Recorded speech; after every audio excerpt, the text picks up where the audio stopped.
The Black Maid found the Mafia boss, unconscious. What she did next changed everything. The Castellano estate breathed differently at night. During the day, it performed, marble floors gleaming under chandeliers, fresh flowers arranged with mathematical precision, every surface announcing wealth so old it had forgotten how to apologize. But after midnight, when the last of the security detail had settled into their posts and the family had retreated to their separate wings, the house exhaled. It became what it truly was, a mausoleum decorated for the living.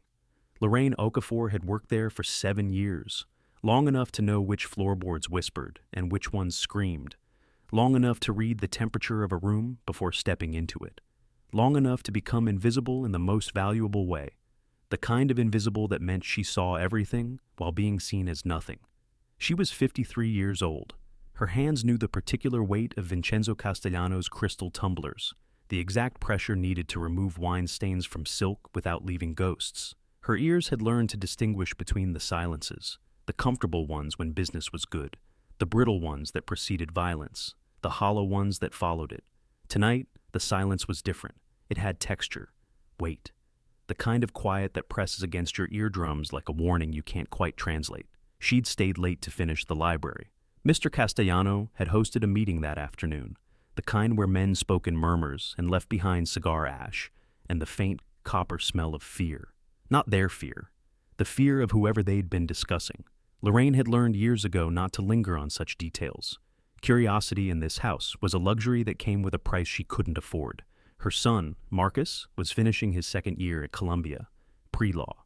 Every tuition check she signed felt like a small act of defiance against a world that had tried to tell her what her limits were.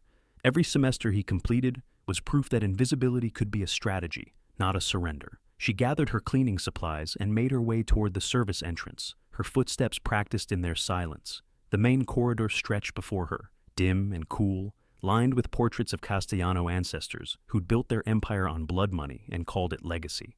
That's when she saw the light. It spilled from beneath the door of Mr. Castellano's private study, a room she cleaned only when specifically summoned and never at night. The light itself wasn't unusual. Vincenzo Castellano was known for working until dawn, reviewing ledgers and correspondence that never went through official channels. What stopped Lorraine was the shadow within the light, or rather, the absence of movement, the stillness that even through a closed door felt wrong. She should have kept walking. 7 years of survival instincts told her to continue to the service entrance, clock out, drive home to her apartment in Flatbush, and pretend she'd never noticed anything at all. That was the contract, spoken and unspoken, between people like her and people like the Castellanos. She cleaned their messes, she didn't witness them. But something made her pause. Later, she would try to identify what it was, maternal instinct perhaps, or some deeper knowing that had been passed down through generations of women who'd survived by trusting the whispers in their blood. Whatever its name, it made her set down her supply caddy and approach the door. She knocked. The sound seemed obscene in the silence. No answer came. "Mr. Castellano?" Her voice emerged steady, professional. The voice of a woman who had spent decades learning to reveal nothing. "Sir, it's Lorraine. I'm leaving for the night. Is there anything you need?" Nothing, not even the creak of a chair. She tried the handle. The door was unlocked. Another wrongness. Vincenzo Castellano never left this door unlocked. Behind it lived secrets that could bring down governments, or so the whispered speculation went among the staff who were foolish enough to speculate. Lorraine pushed the door open and found the most powerful man she'd ever known crumpled on the floor like something discarded. He lay between his desk and the leather sofa, his body twisted at an angle that suggested he'd tried to rise and failed. His face was the color of wet cement. His lips were blue. One hand was stretched toward his desk phone, fingers still reaching for help that hadn't come. Lorraine's first thought, and she would never forgive herself for it, was that she should close the door and walk away. This was not her problem. This was not her world. Men like Vincenzo Castellano had armies of people paid to solve exactly these kinds of crises, and she was not one of them. But her feet were already moving, her knees were already hitting the imported Turkish rug, her fingers were already pressing against the side of his neck, searching for the pulse that would tell her whether she was looking at a man or a memory. It was there, faint and stuttering, but there. She pulled out her phone. Her thumb hovered over the screen. 911 was the obvious choice, the legal choice, the choice any reasonable person would make. But this was not a reasonable house. She knew, with a certainty that lived deeper than logic, that calling an ambulance would set into motion a series of events she couldn't control. Police would come. Questions would be asked. The delicate architecture of power that kept this household running, and kept her employed, and kept Marcus at Columbia, would begin to crack. And in the chaos that followed, someone would need to be blamed. Someone would need to disappear. 3 guesses who that someone would be.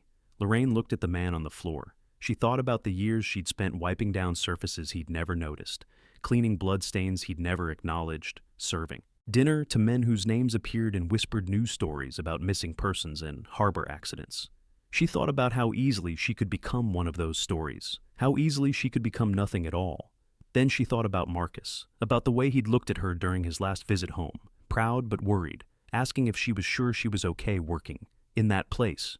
She'd lied, of course, told him she was fine, that the Castellanos were just people, like anyone else. Vincenzo Castellano's breathing was becoming shallower. Each exhale seemed to take something with it that might not come back. Lorraine made a decision, the kind that changes everything that comes after. She picked up the desk phone and dialed the only number she'd been told to call in case of emergency, a number she'd memorized years ago and never expected to use. It rang twice. Yes? A woman's voice, cold, professional, expecting bad news. This is Lorraine, from the house. Mr. Castellano has collapsed. He's breathing, but barely. I don't know what happened. A pause, then quieter. Did anyone see you find him? No, ma'am. Good. Stay with him. Don't call anyone else. Help is coming. The line went dead. Lorraine sat on the floor of that study, her hand resting near Vincenzo Castellano's shoulder, not touching, never touching, but close enough to feel the heat still leaving his body, and waited for a future she couldn't predict. She didn't know it yet, but she'd just become visible, and in this world, visibility was the most dangerous thing a person could be. The next 72 hours taught Lorraine what power looked like when it was scared. Men arrived in the night, not the suited enforcers who usually prowled the estate, but doctors with surgical bags and soft voices, speaking in medical terminology that floated over her head like a language she almost recognized.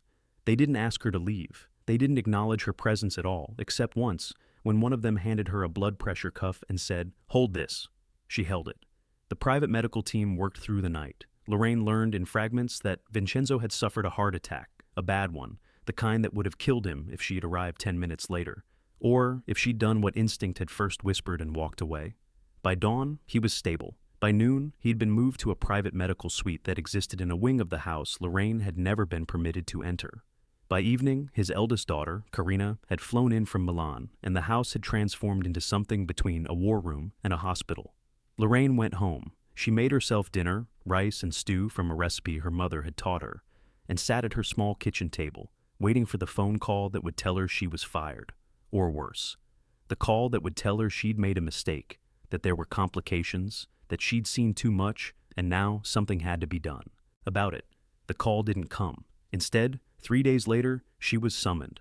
Not by the usual channels, not by Mrs. Pellegrini, the house manager who distributed assignments with the warmth of a tax auditor, but by a handwritten note delivered to her apartment by a driver in a black sedan. Mr. Castellano requests your presence. 4 p.m., main study. She should have been afraid. Part of her was, but a larger part felt something she didn't immediately recognize. Later, she would identify it as a kind of grim curiosity. After 7 years of invisibility, she wanted to know what happened when someone like her was finally seen. The study looked different in the afternoon light, smaller, less like a throne room and more like what it was, the office of a man who'd almost died, now propped against pillows in an armchair, looking at her with eyes that had seen something they shouldn't have. Death, maybe, or its shadow. "Sit," Vincenzo said. His voice was hoarse. There was a tube running from his hand to an IV stand beside the chair, and a heart monitor beeped softly in the corner. He was 71 years old. He looked older. Lorraine sat. "They tell me you saved my life." He said it without inflection, the way someone might say they tell me it might rain tomorrow. "I just called for help, sir." "You could have done nothing." His eyes, dark, assessing, still sharp despite everything, studied her face. "Most people would have done nothing. It would have been easier, safer." Lorraine didn't answer. There was nothing to say that wouldn't sound either self-aggrandizing or falsely modest, and she didn't have energy for either. "Why?" he asked.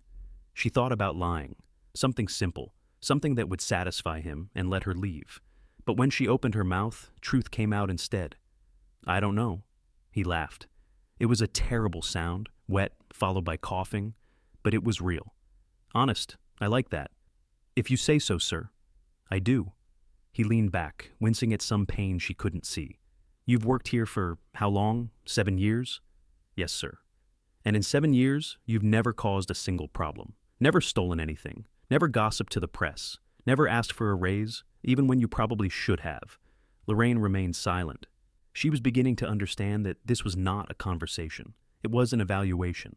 "My daughter thinks you're trustworthy. My security team can't find anything on you, not even a parking ticket. You have a son at Columbia, law school soon, yes?" "Yes, sir." "Good school, expensive." He paused. "You must be very proud." "I am. And very careful." "I try to be." He nodded slowly, as if she'd confirmed something he'd already suspected. "I'm going to make you an offer, Lorraine. You're going to want to say no. I'm asking you not to." She waited. "I need someone I can trust, not trust to be loyal. I have people for that. I need someone I can trust to see clearly, to tell me the truth when everyone else is too afraid to watch and remember and understand." He leaned forward, and for a moment, despite the IVs and monitors, she saw the man who had built an empire from blood and will. "I'm dying. Not today, maybe not this year, but soon. And when I'm gone, the people around me will tear each other apart fighting over what I leave behind. I need eyes that don't have a stake in the game. I need someone invisible." Lorraine felt something cold settle in her chest. "You want me to spy on your own family. I want you to observe, to report, to help me understand what I'm too sick to see for myself." "Why me?" "Because you saved my life when it would have been smarter to let me die. And because you don't want anything from me. Not money, not power, not protection. The only thing you want is to be left alone to raise your son and live your life." He smiled, thin and tired. "That makes you the only person in this house I can trust." Lorraine looked at him, at the IV, the monitors, the tremor in his hands that he was trying to hide. She thought about the years she'd spent believing that invisibility was her greatest asset. And here was the most powerful man she'd ever known, telling her that he was choosing her precisely because she was unseen. The irony was almost too heavy to hold. "What happens?" she asked quietly. "If I say no?" "Nothing." He shrugged. "You go back to cleaning rooms. We never have this conversation again. But you should know. The people around me have already noticed you. You're on their radar now. They're asking questions. The kind of questions that don't stop until they find answers." He let that settle.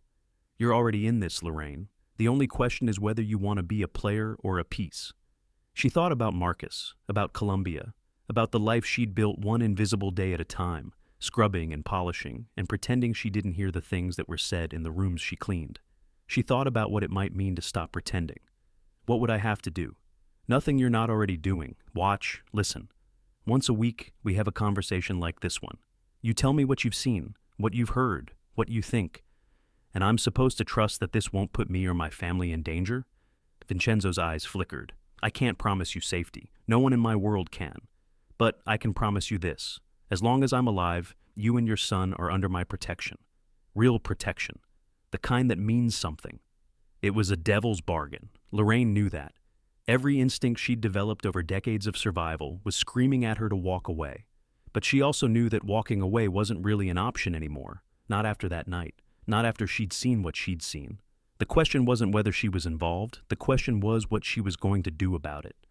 "Once a week," she said. "That's all?" "That's all. And I can stop whenever I want." "You can try." He smiled again, but this time there was something almost like warmth in it. "But I have a feeling you won't want to. You're like me, Lorraine. You need to understand things. You can't stand not knowing." She should have argued, should have denied it, but she couldn't, because he was right.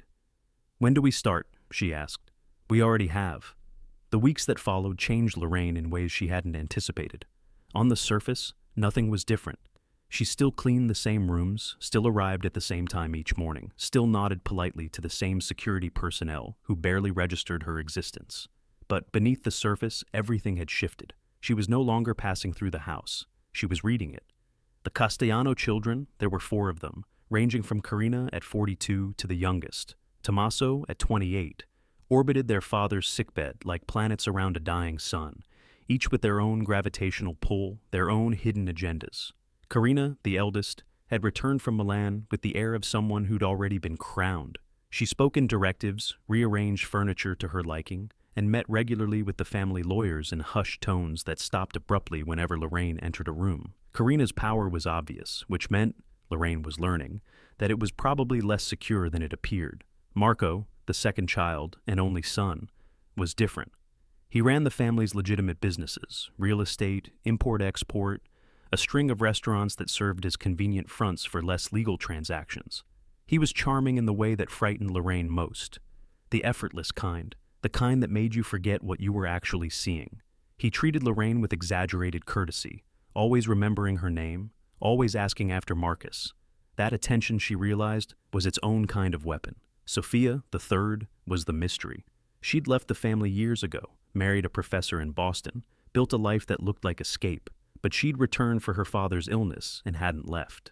She wandered the house like a ghost, picking up objects and setting them down, staring at photographs with an expression Lorraine couldn't decipher. Guilt, maybe, or calculation, or both. And then there was Tommaso, the baby, the one everyone underestimated and no one watched closely enough. Lorraine watched him. She saw the way he lingered outside closed doors, pretending to be on his phone, the way he asked the staff casual questions that weren't casual at all, who had visited, when, for how long, the way he smiled at his siblings with an adoration that never quite reached his eyes. Tommaso was keeping score. Lorraine recognized it because she was keeping score too. "Tell me about my children," Vincenzo said during their third meeting. His color had improved. The doctors were talking about a possible recovery, but his eyes had the clarity of someone who'd looked past the veil and didn't like what they'd seen. "They love you," Lorraine said carefully. "They love what I represent. There's a difference." He sipped water from a glass she'd filled moments earlier. "What do you see?" She thought about lying, about softening, about being the kind of person who protected powerful men from truths they didn't want to hear. But that wasn't the job she'd agreed to do. "I see 4 people waiting for you to die," she said quietly. "Each of them believes they deserve something the others don't. Each of them is making moves they don't think anyone notices, and each of them has underestimated at least one of their siblings." Vincenzo's eyes gleamed. "Who has underestimated whom?" "Karina thinks Marco is too soft for real power. She's wrong. He just hides his ambition better than she does. Marco thinks Sophia has no interest in the family business. But I've seen her with the accountants, asking questions about offshore accounts. She's interested. She's just pretending not to be. And Tommaso?" Lorraine hesitated. "Everyone underestimates Tommaso. Including you? I don't know yet. That's what worries me." Vincenzo laughed, a real one this time, without the coughing. "You see more than my security team, more than my lawyers, more than my own blood. I see different things. That's not the same as seeing more. It might be better."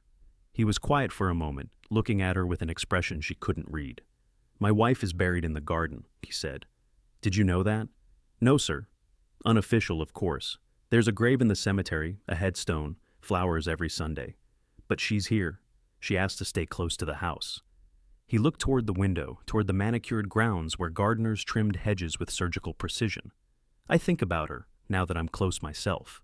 I wonder what she'd think of all this. The children fighting, the empire crumbling, everything we built turning to sand." Lorraine didn't speak. This wasn't a conversation that needed her words. "She would have liked you," Vincenzo said. "Elena had a gift for seeing people clearly. She used to say that the most dangerous person in any room is the one nobody notices." He turned back to her. "That's you, Lorraine, the dangerous one. I'm not dangerous. Everyone's dangerous. The question is whether they know it." He was right, of course. She could feel it, the shift happening inside her, the way her old identity was stretching, making room for something new. The invisible woman was learning what it felt like to have power, and it was terrifying and intoxicating, and she wasn't sure anymore who she was becoming. That night, she called Marcus. "Mom." His voice was warm, surprised. She didn't usually call on weekdays. "Everything okay?" "Everything's fine. I just wanted to hear your voice." "Are you sure? You sound different." She almost laughed. "Different, yes. That was one word for it. I'm fine, baby. Just tired. Work has been complicated lately." "Complicated how?" She thought about telling him, about the meetings in the study, the dying man who'd made her his confessor, the family that circled like wolves around a carcass that hadn't stopped breathing yet, but some truths weren't meant to travel through phone lines. Nothing you need to worry about, she said. Just tell me about your classes. Tell me about your life. He did. He talked about constitutional law and study groups and a girl named Destiny, who he kept mentioning without admitting he was interested. Lorraine listened and let his voice wash over her, a reminder of why she'd agreed to any of this in the first place. When they hung up, she sat in the darkness of her apartment and wondered if she was protecting him or putting him in danger. She wondered if there was still a difference. 3 months after Lorraine made her bargain, Vincenzo Castellano died in his sleep. The doctors called it peaceful. The family called it expected. But Lorraine, who had sat with him just 2 days before, who had watched him outline his final wishes with the precision of a man who knew exactly how much time he had left, knew it was neither. He'd told her, in that last meeting, what was coming. They'll move fast, he'd said. The moment I'm gone, the alliances shift. Old debts get called in. The vultures stop circling and start landing. What do you want me to do? What you've always done. Watch, remember, and when the time comes, give what you know to the person who deserves it. How will I know who that is? He'd smiled, tired, knowing, the smile of a man who'd outlived his own certainties. You'll know. You see better than any of them. Now, standing in the corner of the grand dining room while the family gathered for the reading of the will, Lorraine understood what he'd meant. The lawyer was a trim man named Marchetti, the kind of person who'd built a career on keeping powerful secrets. He read in a monotone that stripped the words of emotion, turning Vincenzo's final wishes into a list of transactions. Karina received the international holdings. Marco got the legitimate businesses. Sophia was given a sum large enough to make her Boston life very comfortable. The estate itself, the house, the grounds, the legacy, went to Tommaso. The room went still. "That's impossible," Karina said. Her voice was controlled, but Lorraine could see the tremor in her hands. "Father would never—" "These are his wishes, as recorded and witnessed," Marchetti said. "I assure you, the document is legally sound." Marco stood slowly, his charm stripped away like a mask that no longer fit. "Tommaso! The house! The house!" Tommaso sat very still, his face unreadable. If he was surprised, he hid it perfectly. If he'd expected this all along, he hid that too. "This will be contested," Karina said. "I'll have my attorneys—" "Contest it if you wish." Marchetti gathered his papers. "But I should inform you that your father anticipated this. There are provisions, conditions attached to each bequest, that are contingent on cooperation." Lorraine watched the siblings exchange glances. In those looks, she saw years of resentment crystallizing into something harder, something permanent. After the lawyer left, after the family dispersed to separate corners of the house to rage and scheme in private, Tommaso found Lorraine in the kitchen. "You were there," he said. "In all those meetings with my father. He told me." Lorraine didn't deny it. "He trusted you more than he trusted us." There was no accusation in his voice, just curiosity. "Why?" "Because I didn't want anything from him. Everyone wants something. I wanted to be left alone, to work, to take care of my son, to live my life without anyone looking at me. That's all." Tommaso considered this. "And now?" Lorraine set down the glass she'd been polishing. "Now I'm waiting." "For what?" "To see what kind of man you really are." He could have been offended, could have reminded her of her place, of the distance between a maid and the heir to an empire. Instead, he laughed, a genuine sound, surprised out of him. "My father was right about you." "What did he say?" "That you were the only person in this house who saw things clearly, and that if I was smart, I'd listen to you." He leaned against the counter, looking suddenly young, despite his tailored suit and careful facade. "So I'm asking, what do you see?" Lorraine thought about everything she'd observed over the past months, the alliances being formed, the secrets being traded, the moves and counter-moves that were already in motion, chess pieces sliding across a board that Vincenzo had designed, and Tommaso was only beginning to understand. "I see 3 siblings who will destroy each other, and you, if you let them," she said. "I see a house full of people who were loyal to your father's power, not his name. I see a young man who has spent his whole life pretending to be less than he is, and who now has to decide whether to keep pretending or finally become something real." Tommaso was quiet for a long moment. "And what would you do, if you were me?" "I wouldn't trust anyone who tells you what to do," she said, "including me." He nodded slowly, taking that in. "My father left you something? Did you know that?" Lorraine felt her heart skip. "No. Marchetti has the details. It's not money. Not much anyway. He hesitated. "It's information, documents, things my father wanted you to have, things he said you'd know what to do with. What kind of documents? I don't know, but I know this. Whatever's in them, my father believed they were safer with you than with anyone else. He straightened, adjusting his cuffs, a gesture Lorraine recognized as his way of preparing for a performance. Whatever you find, whatever you decide to do with it, I want you to know. You're under my protection now, the same protection my father offered. And I'm supposed to believe that means something? I don't know. He met her eyes, and for a moment, the mask slipped. She saw the boy beneath the air, the uncertainty beneath the confidence. I guess we'll find out together. He left. Lorraine stood in the kitchen, surrounded by the detritus of a family coming apart, and thought about the documents waiting for her, about what Vincenzo had trusted her to do with whatever truths they contained. She thought about invisibility and how it had protected her for so long. She thought about what it might cost to finally step into the light. The documents arrived in a plain envelope, hand-delivered by Marchetti himself. He didn't speak when he gave them to her, just nodded once, a gesture that might have been respect or simply acknowledgement that some transactions don't require words. Lorraine took the envelope home. She made herself dinner, rice and stew, her mother's recipe, the same meal she'd made the night she'd waited for a phone call that never came. She ate slowly, deliberately, because she understood that what she held would change things, and she wanted one last meal in the world as she knew it. Then she opened the envelope. The documents were meticulous. Years of records, transactions that connected the Castellano empire to legitimate businesses, political campaigns, law enforcement, names, dates, amounts. A map of corruption so intricate it would take investigators months to untangle, but once untangled, would bring down not just the Castellanos, but half the power structure of the city. There was a note, handwritten in Vincenzo's careful script, Lorraine, if you're reading this, I'm dead and you have a choice to make. These documents can destroy my family. They can also protect you and your son from anyone who might try to harm you. They are leverage. They are insurance. They are a weapon. I'm not telling you what to do with them. I spent my whole life telling people what to do, and look where it got me, dead, with my children ready to eat each other alive. All I ask is that you see clearly, that you understand what each choice costs, and that when you decide, you do it because it's right, not because it's easy, and not because I asked you to. You saved my life once. Maybe I'm returning the favor. Maybe I'm putting you in danger. That's the problem with choices. You can never fully know what they mean until it's too late. See clearly, Lorraine. That's all any of us can do. V. She read the note 3 times. Then she read the documents. Then she sat in her apartment, in the dark, and thought about everything she'd learned and everything she'd become. She thought about Marcus finishing his law degree, building a life that had nothing to do with Castellano blood money. She thought about what it would mean if this came out, if her name appeared in the papers, if questions were asked about her role in the family, if everything she'd built was swept away in the storm that would follow.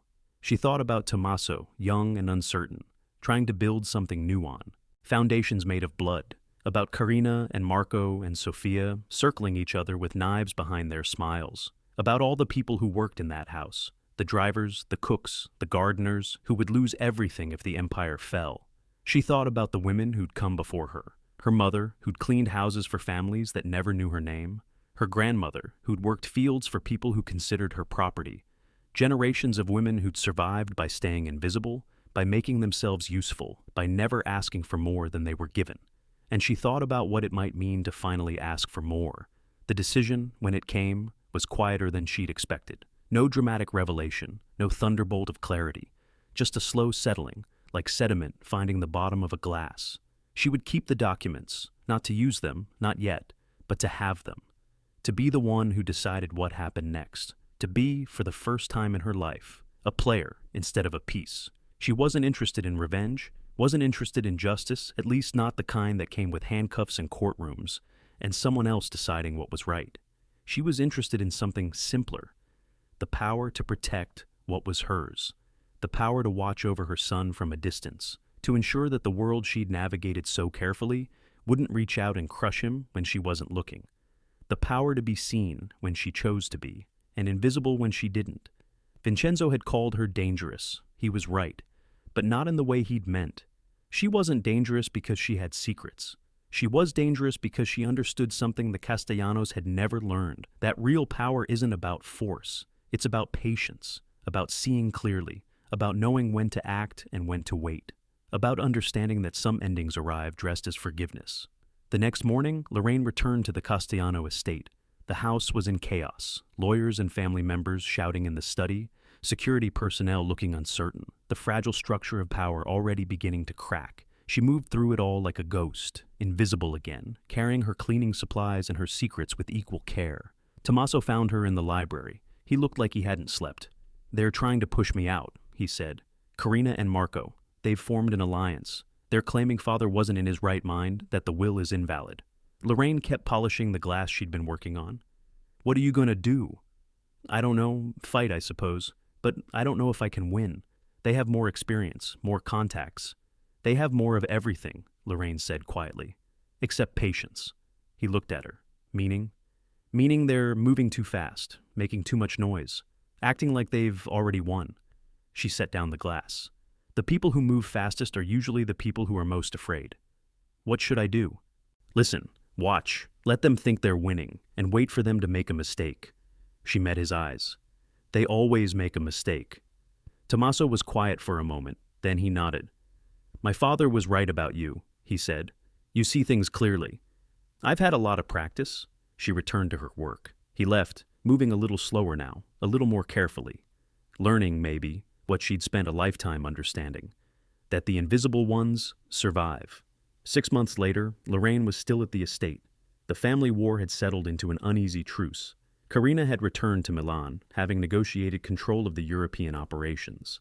Marco ran the legitimate businesses, keeping his head down and his ambitions hidden. Sofia had gone back to Boston with enough money to pretend she'd never been a Castellano at all, and Tommaso had inherited what remained, not through victory, but through endurance, through watching his siblings exhaust themselves in battles that never quite materialized, through waiting out storms that threatened but never fully broke.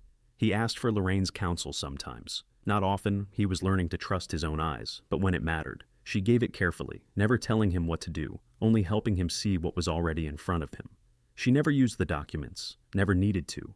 Their existence was enough, a weight in her pocket, a knowledge in her mind, a reminder that she was no longer powerless. Marcus graduated. Lorraine sat in the audience at Columbia, watching her son walk across the stage, and felt something she couldn't name. Not triumph exactly, not satisfaction.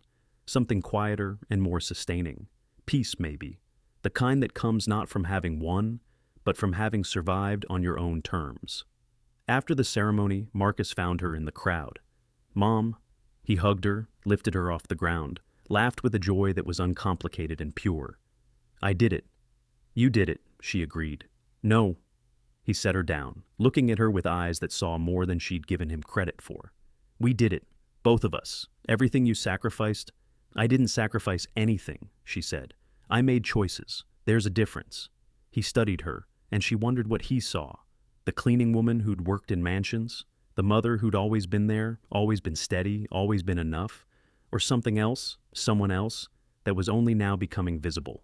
"I got a job offer," he said. "A firm in the city. Good work. Criminal defense." "That's wonderful, baby." "But there's another offer, something different." He hesitated. "A nonprofit. They work with families who've been targeted by the criminal justice system.